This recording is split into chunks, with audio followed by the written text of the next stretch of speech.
'Twas the night before Christmas at Calvary Chapel. The last of the shoppers had ended their haggle.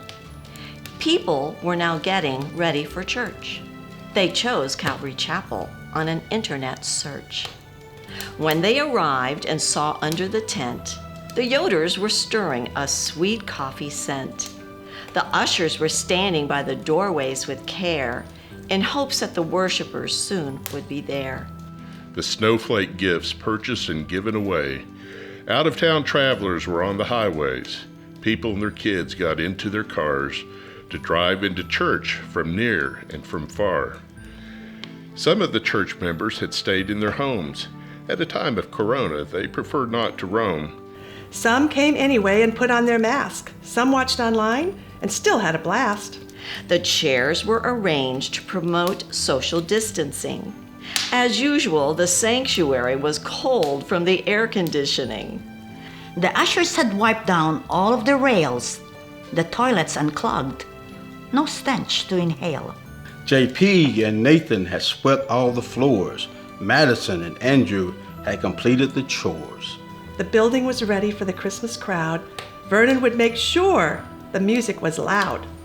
The children were nestled all snug in the nurseries, while the prayer warriors prayed for all of the surgeries. And Pastor Sandy in his office and James in his too had just settled in to be waiting on you. When out of the sanctuary there rose such a clatter, they sprang out of their office to see what was the matter. Paul's electric guitar hit a lick that was tight, and Steve pounded his drum with all of his might.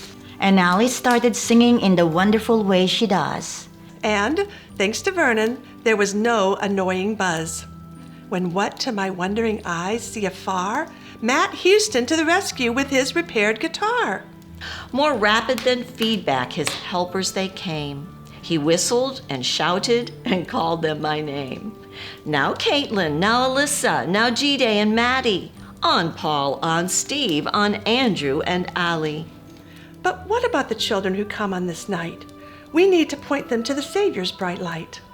That's when up to the platform in her Christmas attire came Miss Stacy with a cake that had candles of fire.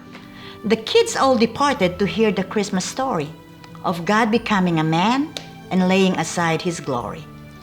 And gaining her courage and casting off fears, Stacy was happy to have so many willing volunteers. As I drew in my head and was turning around, that's when Pastor Sandy came up with a bound. He had a broad face and a little round belly that shook when he laughed, like a bowl of jelly. He was chubby and plump, a right jolly old elf, but Kathy had kept him in pretty good health. He stood in the pulpit and told a great joke, then taught the Bible and blessed all the folk.